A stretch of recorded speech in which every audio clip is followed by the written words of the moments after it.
You deserved everything you got. This is a union city. That is a Philadelphia tradition. Seize the means of podcasting. Oh, God, the boss has crushed us. Let me tell you one thing else. In oldie-timey times. The pleasure of the flesh is in solidarity. We will not raw dog reality for that one. It's going to be wholly unprofessional. The Scab Buster. What have we become? Keep together strong. Let that be your mantra. Hello, and welcome to the Labor John podcast, where we curate the working class history of Philadelphia and the surrounding world. My name is Young San James, and I belong in a museum. And strikes, why did it have to be strikes? My co-curator is... I'm Gabe Christie, and I'm just happy that you've learned some museum terms. So, no, I've just watched Indiana Jones last night. That's fair. Same thing, right? Yeah. The same thing. It's exactly the same thing. I can go to school for 10 years, or I can just watch the Indiana Jones trilogy. Yeah, it's equivalent. So, and today we have a very special episode, don't we, Gabe?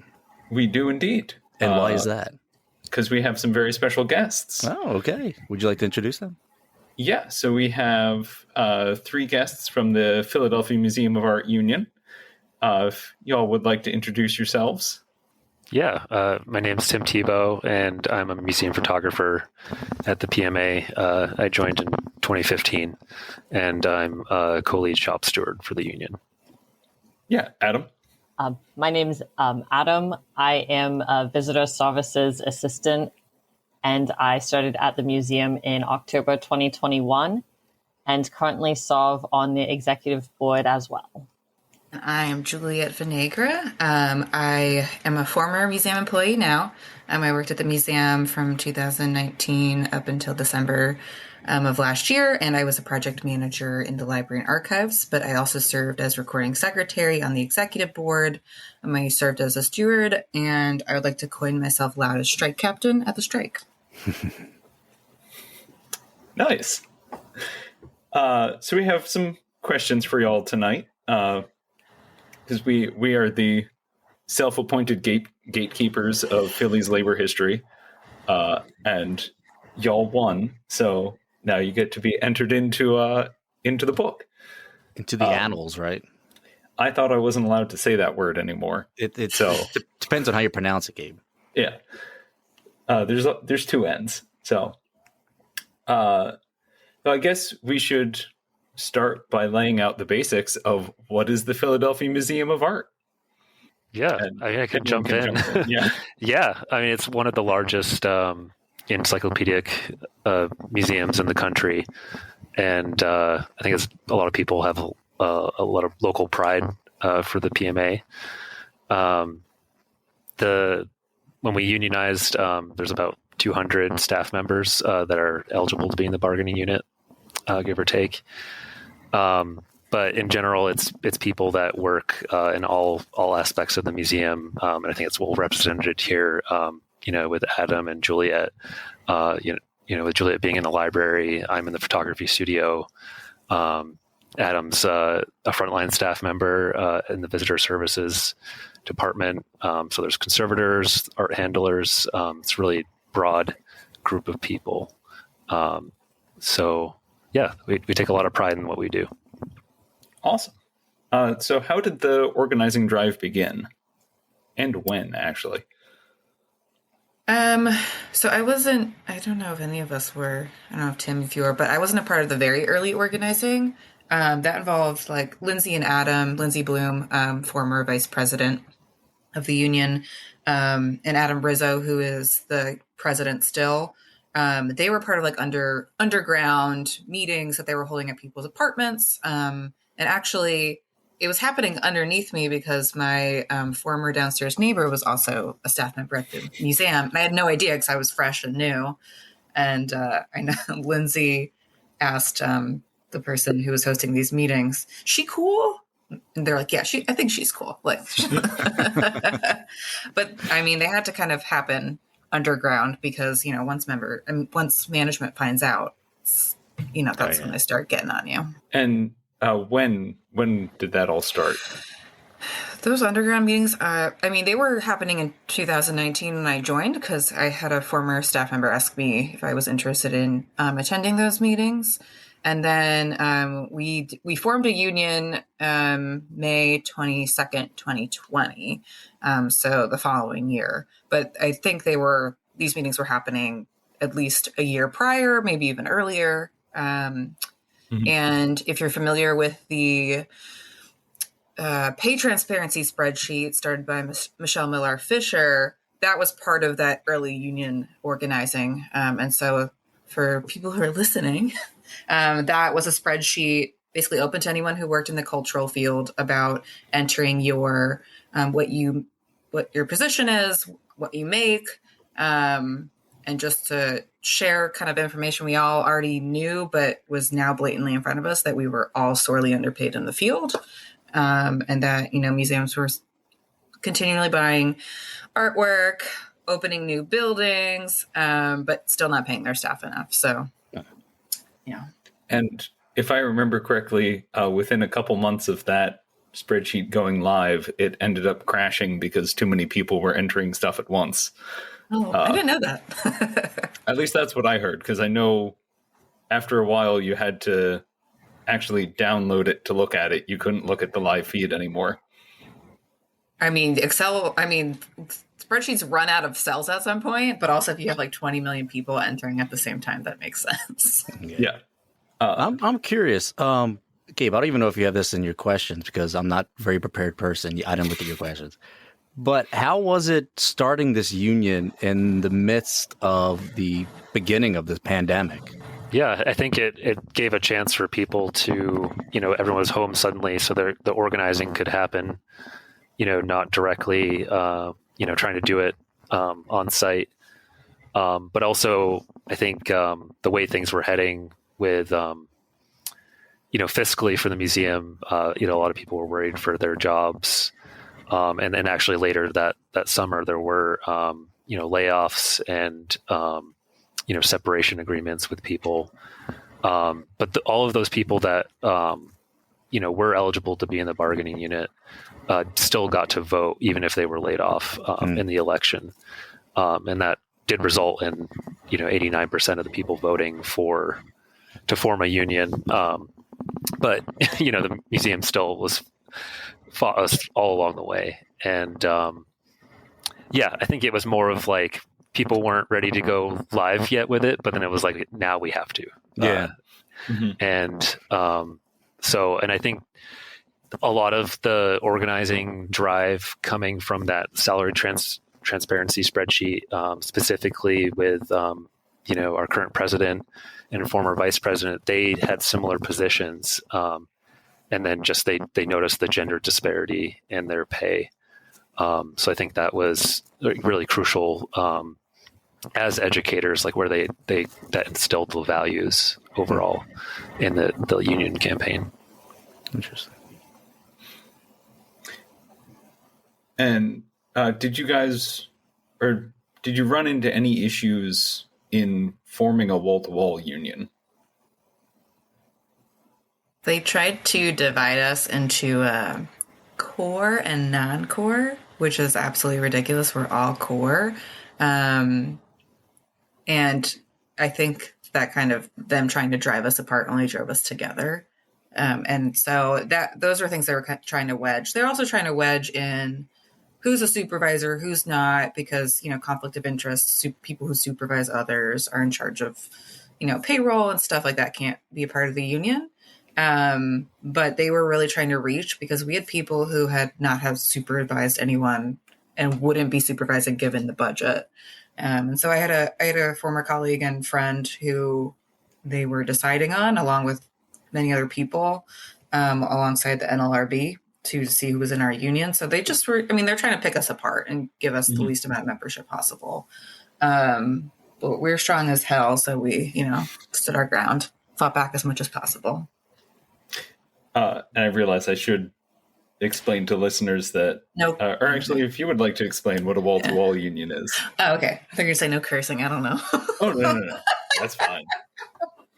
Wall-to-wall is anyone in the museum, any department, any profession. I would say aside from our security staff, they have their own union, and contractors are able to be part of a union. Because I know there have been a couple other museums that have organized, but it was just the quote unquote museum professional staff, which is a term that I really dislike. But do you think that you guys would have been as successful if you had stuck to only the quote unquote museum professionals? Yeah, I mean, definitely not. I don't know if you want to jump in, Adam, but just we benefited so much from all of our, the skill set of like what we do daily, but then also people are so well educated, regardless of their role in the institution. So I think there's just like a real, I guess, like literacy and understanding of, even if we weren't people that were like very involved in unions before, we just kind of like we understood our power and the value and like leveraging all of our skills really well. So it was impressive. Yeah, and with front of house staff, I know a lot of times, it might be dismissed like, oh, it's just retail, it's just visitor services, but a lot of people in those positions do plan on staying within the museum field and, continuing their career within the museum field. And I think it does a disservice to, their skills and their knowledge and their education to say that somehow they are lesser professionals, simply because they're younger or it's like this is their first step into the museum. Mm-hmm. And I think it's like the whole skilled and unskilled labor thing. It's like, no, that doesn't work like that. All labor is skilled labor. Yeah. Yeah.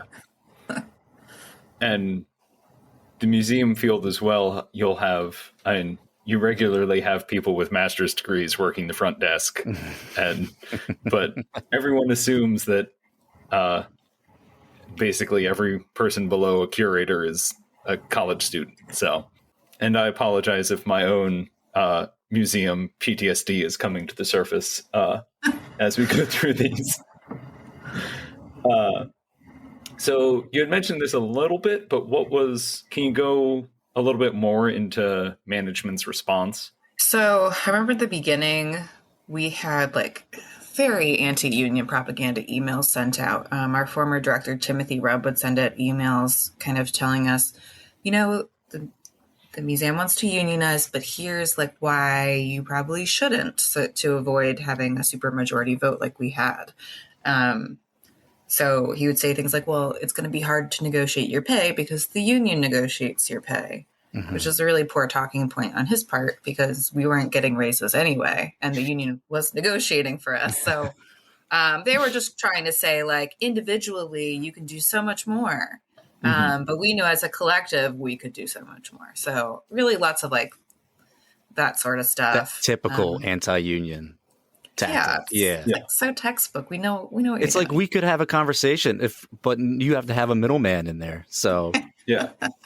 And I do want to give a brief shout out to the anti-union rhetoric from the Please Touch Museum, because they've at least come up with something new of both the NLRB has no jurisdiction here, but we're also going to file an unfair labor practice against the union with the NLRB, which is one of my favorite things to have seen. But it's comedy.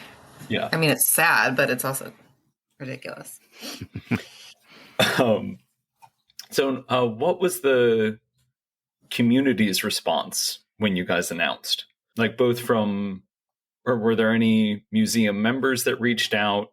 Did you see a change in like visitors responding? Yeah, I mean, I think definitely we used support from community members, especially when we got into more like escalation tactics, like flyering and such. Asking them to speak to the people working inside and express their support, or that maybe they would cancel their membership and such. I think the museum is really hyper aware of kind of like comments on their social media. And I mean, that ultimately, I mean, going ahead, it's like that the strike was like an absolute disaster for them. But yeah, I think it was important for people to express their support. And I don't know if there were any days that you were inside working at them or like any other like visitor services or retail people that experienced that. But I think that's helpful because, there's not just the work happening outside, but also inside. Yeah, we would get visitors, and I mean, we still get visitors who will come up to the desk and they'll say, what the union has done is, a turning point in museums. But pre-strike, when we were still in contract negotiations, we would have visitors come up and they would say, good for you, like you guys are fighting the good fight, and, Philadelphia supports you and the visitors support you. And for me, I was almost a little surprised with how positive the feedback was from visitors because, you get a certain type of visitor coming into museums, especially, in Philadelphia, and you start to think, maybe they'll be against the unions because, they're older, or it's like they were never in a union, so they don't understand. But I would say probably the most comments we were getting were from these like older visitors who had been members of the museum for 10, 20 years. And they were coming up and saying to us, like things need to change and you guys are going to do it. And that was really inspiring, especially as our department experienced an incredibly high turnover rate. By the time I started, there was one VSA who had been around for the initial union election.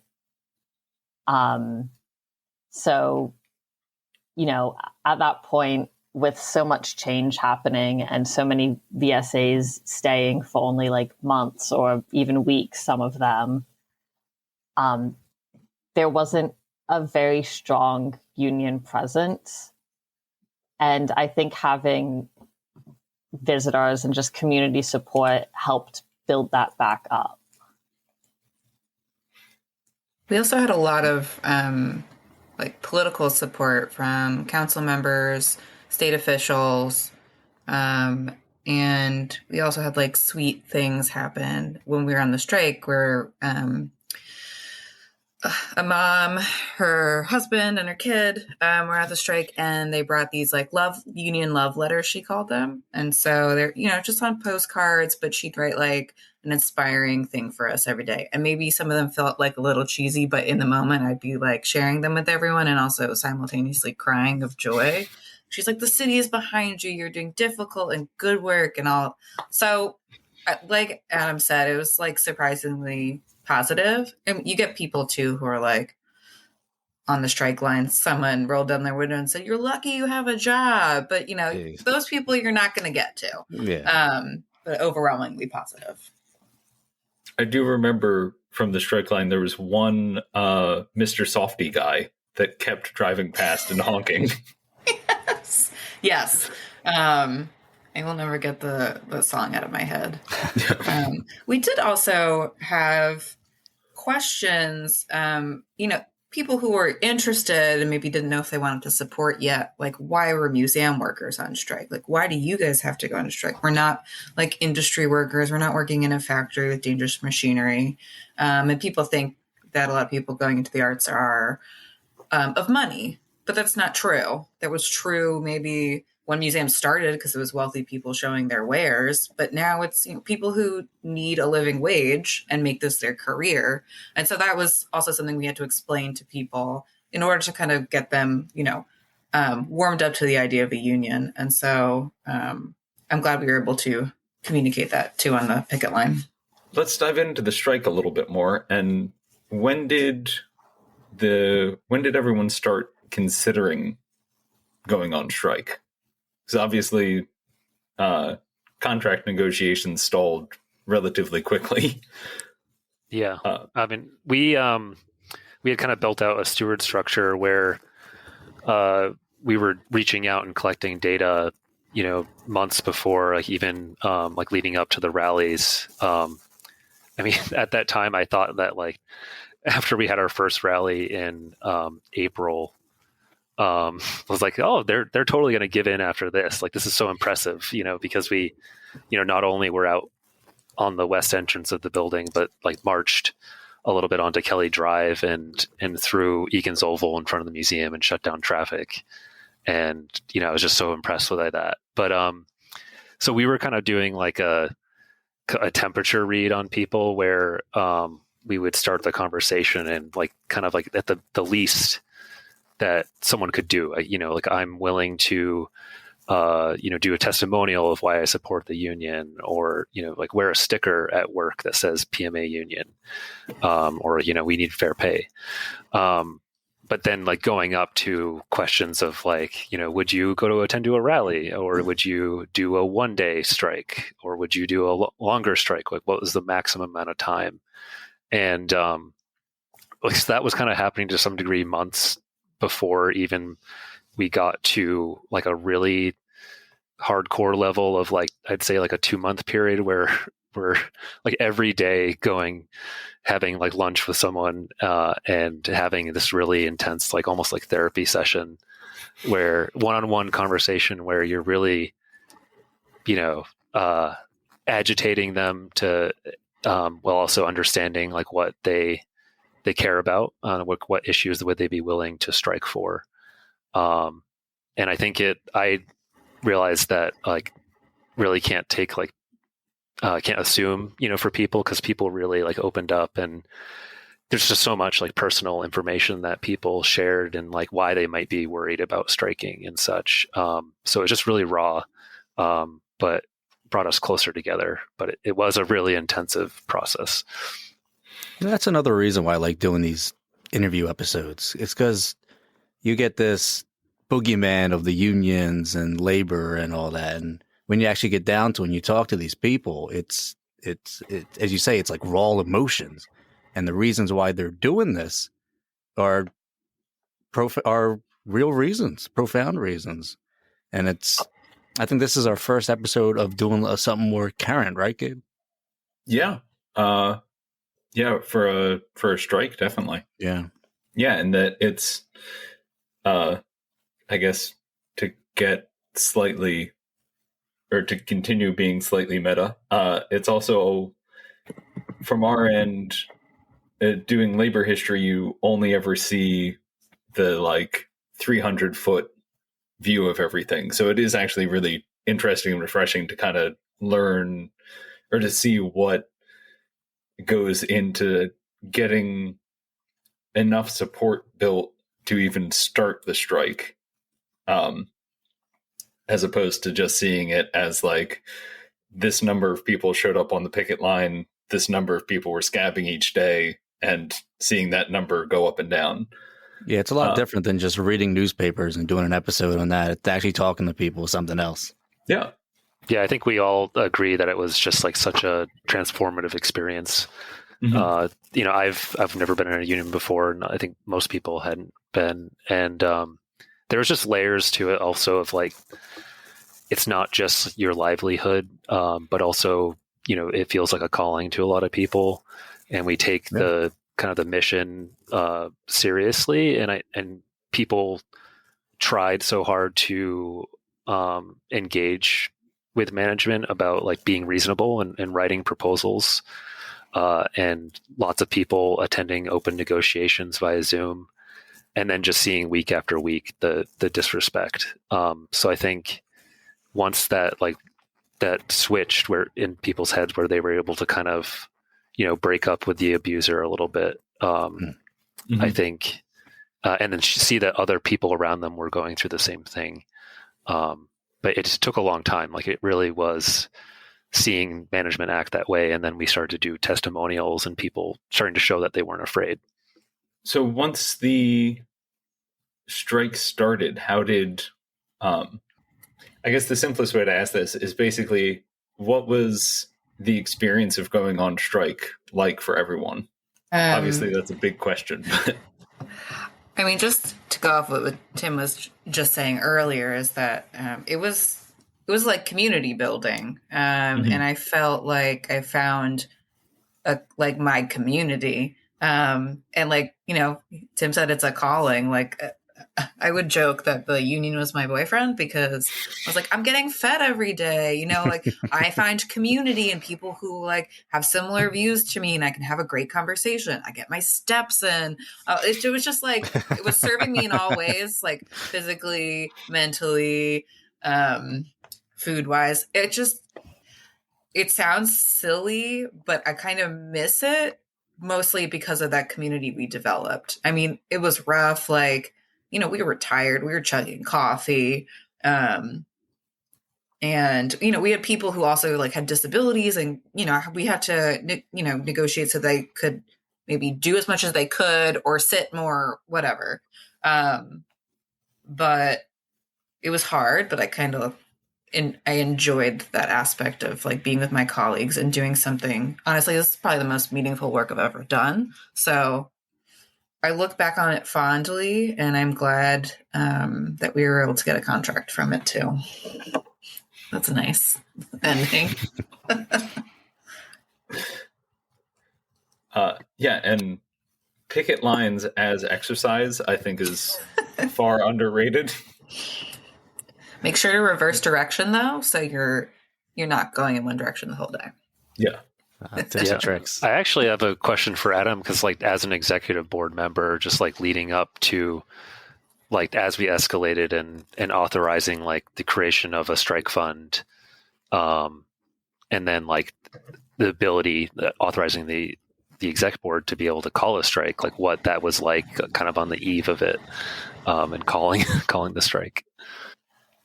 I mean, I would say probably up until the very end, there was, you know, hope that we wouldn't have to go on strike. You know, no one wants to walk out of their job, especially when so many of us, you know, the reason that we stuck around at the museum and, you know, the reason that people have been there for 5, 10, 15 years is because, you know, they're passionate about this. You know, no one wants to be outside and, you know, be turning people away from the museum. But there was also a sense that we had to be realistic about what we could achieve without going on strike. And even now, it almost doesn't feel like real in a way. Like, it almost took on a sense of like unreality in how everything was happening. Just that we were able to get so much support and, you know, able to essentially like win the strike. To me, it still feels, you know, unreal. And through the, you know, steps leading up to calling the strike, you know, every step got a little closer to, you know, making these major decisions that would ultimately, you know, change the museum. And just the gravity of the situation, that was probably on, you know, on everyone's minds. And this, you know, no words for the mixed emotions and the hope and the fear that you have leading up to this. But in the end, we just had to do what was best for us and ultimately, you know, for the museum. And that, you know, took away the fear. Yeah, it seemed like it strengthened your bond as coworkers as well. Oh, yeah. I mean, I would say it's almost transformed a bit into, you know, you see your friends in the hallway. It's not so much just your colleagues anymore. And it's nice being someone who, you know, walks at the entrances to see all the people coming in from the different departments and being able to wave at them and being able to say, you know, we established these connections on strike and, you know, they continue on today and will continue on. And I imagine they'll just continue to get stronger as well. Yeah. Yeah, I think we respect each other's labor more. There's definitely like that, like the front of house or like office worker kind of divide that existed in the past. And, there's people that literally never would have ran into each other. And now like they're friends. And, we have a social committee that we get drinks and such together or do lunch. But yeah, I think it's to be able to also make it sustainable where someone could, come in at a certain position and then maybe apply internally and see that there's like a career path for them as opposed to just leaving. And ultimately there's a lot of benefit to the institution. And I think like management still maybe hasn't engaged with how beneficial like what we did for the institution is. It's seeing it only as like affecting their fiduciary responsibility or something like that, but which is the word they love using that word. But I just think there's so much benefit just to make things even more clear about like where the guardrails are for labor law or policies. I think it makes it's helpful to managers to like focus on managing and not have to maybe be fighting over like scraps, I guess, for like raises for their staff. Like they can just focus on hopefully being a good manager. How do you think your relationship with museum work overall has changed after the strike and after winning a contract? I would say I feel way more confident to know my worth, ask for like a salary I deserve. Just because I no longer work at the museum, my grant funding ended. So I am actually in the process of looking for positions. But being in the union helped me so much. And when I apply, if I see something the field itself is in poor shape, but like I'm worth way more than that.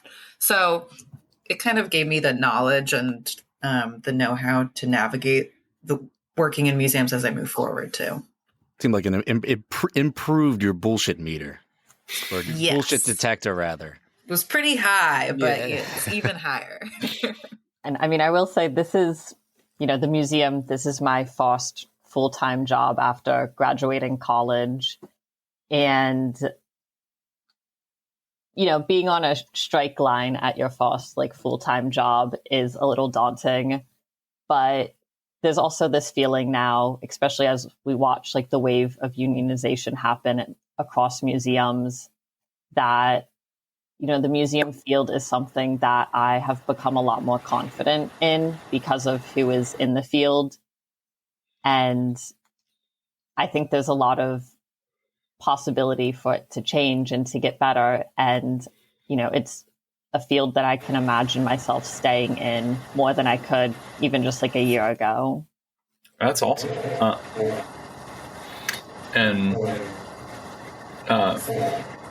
So one thing I've been struggling with and I've been trying to make sure I ask this of everyone working in nonprofits that runs into these issues, that in a normal for-profit institution, there's a very clear incentive for management to fight against the union, that basically every dollar that goes into the pockets of workers is a dollar coming out of the shareholders' pockets. But that dynamic doesn't exist in nonprofits. And I'm always interested in people's thoughts on why nonprofit management still behaves in basically the same way as for-profit management time and time again. Like why there's always so much resistance to organizing from management. I feel like it comes from the board. So the way that American nonprofits are structured, of course, very different from European. Ours are all, private tax incentive. People they join to get taxes deducted for prestige, that sort of thing, or because they care about, the art. But they're still functioning. They're primarily wealthy people. They're functioning in the mindset of to me, a for-profit, just for where they're coming from. And so I think that kind of trickles down. And because they're making the final decisions, that it trickles down to upper management. So I really think that's where it's stemming from. And I mean, I'm very hopeful for all the huge union movement. I look forward to one day abolishing the board structure and finding something better. But yeah. You caught Gabe's attention. We'll talk after this. There's an organization. The radical talk is for the late night episode. Yeah. That's my bedtime. Employee self-directed nonprofit is a fun term, and there are some interesting things moving in that field. Let me know. So, yeah. What are the union's next steps? Like, what are your goals either for the next couple of years, or what do you want to fight for in the next contract? Obviously not showing your hand or anything before negotiations start. But if there is anything you can share, I'd love to hear it. Yeah. I mean, as forming as a local, we've already had, the UPenn Museum join us and the Please Touch Museum, as you mentioned. So I think it would be continuing to unionize the rest of the cultural sector of Philadelphia, the Philadelphia region. And then I think we won a lot of good things in the contract, but there's a lot of inequities that still exist. We won a baseline, minimum salary or for hourly or salaried workers, but we really need, by position, there needs to be, a set value for that, so that you can get rid of age, gender, whatever type of class discrimination, essentially by or inequities that exist.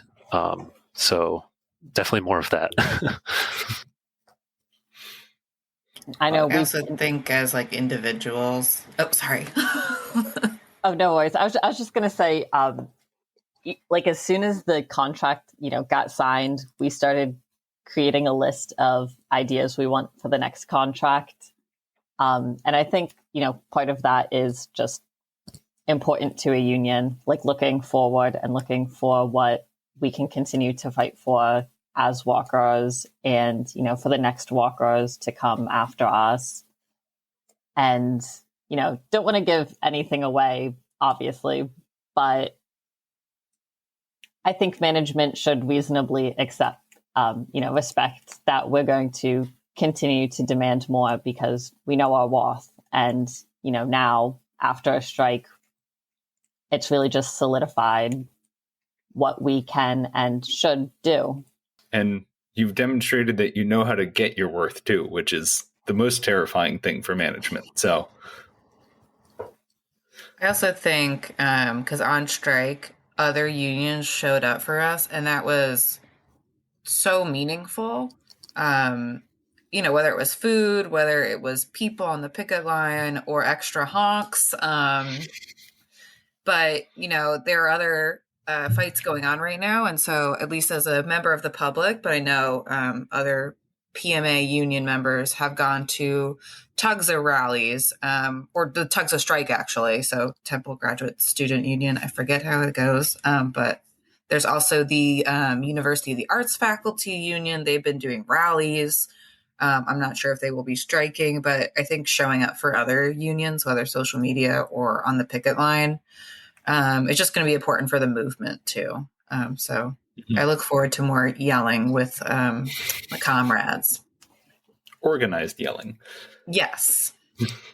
And I think we also realize that we don't need to reinvent the wheel, especially come next negotiations. And so it's something that I'm really passionate about, and Juliet's still involved in after even leaving the union. But we formed an archiving committee, and there's just so much content, both like physical and digital, that was generated at that time. And even the conversations like before we were public with our campaign, that I think would inform individuals about how to kind of like as we grew. And because there's just so much, people as museum professionals were so good about maintaining and retaining that material. So yeah, I want to keep that memory alive internally, so that someone a few years from now, sees, 50 or 60 of us, yelling with bullhorns outside, and that it, could be done. But also, in a broader sense that we can inspire other people. And, AFSCME's has brought us to, present to their other directors and such for campaigns. And I think they've gotten a lot of energy out of our drive. And as a labor historian, I just want to thank you all for archiving stuff, because good Lord, is it difficult to find anything.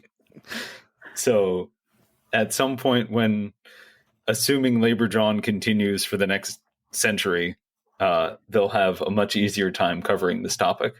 Well, Gabe, speaking of digital archives, I'm surprised we went this far without mentioning the tone deaf social media campaign of the museum. Oh, true. Which I may say probably helped your cause more than anything, and also helped us as well, because we rode on your coattails and made many memes about it.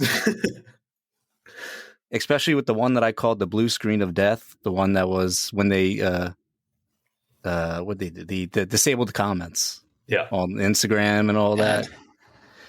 That was brilliant. Thank you, museum, for that.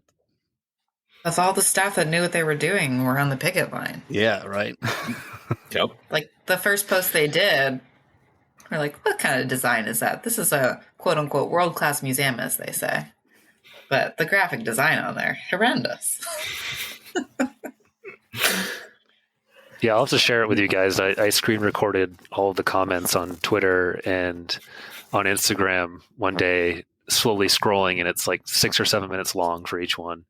Oh, it's beautiful. I put some really dramatic classical music over it, and I really wanted us to post it on our Instagram, but it was like maybe a little bit too petty. But it can exist for us to look at. But yeah, like the community showed up for us, and I think even their comments about that they were shutting down the comments because of there wasn't civil discourse happening, and I think it really shows how disconnected they are with the community, because it's Philadelphia. Like this podcast called Labor John or something like that. Or, it's like there's just like so much I don't know, culture in the area, and it's like they're not really catering to what is Philadelphia. Yes, Philly is a union town, so it's one of our chants. Yep. And I will say, go ahead. I was going to say, you guys want, we also did like renditions of songs. So I Want It That Way by the Backstreet Boys. I Want That Fair Pay. I want to hear that offline. It's great. All that needs to be recorded for posterity. Yes. I'll do it.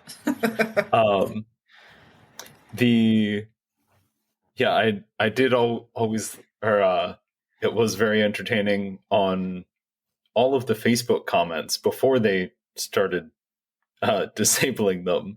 There was, because they were advertising for the Rodin exhibit, and every single time you'd have like 3 or 4 people clearly not from Philly saying, "Oh, I want to come visit this," and then there'd be 5 to 6 comments being like, "No, they are on strike. These are their demands. Do not cross this picket line."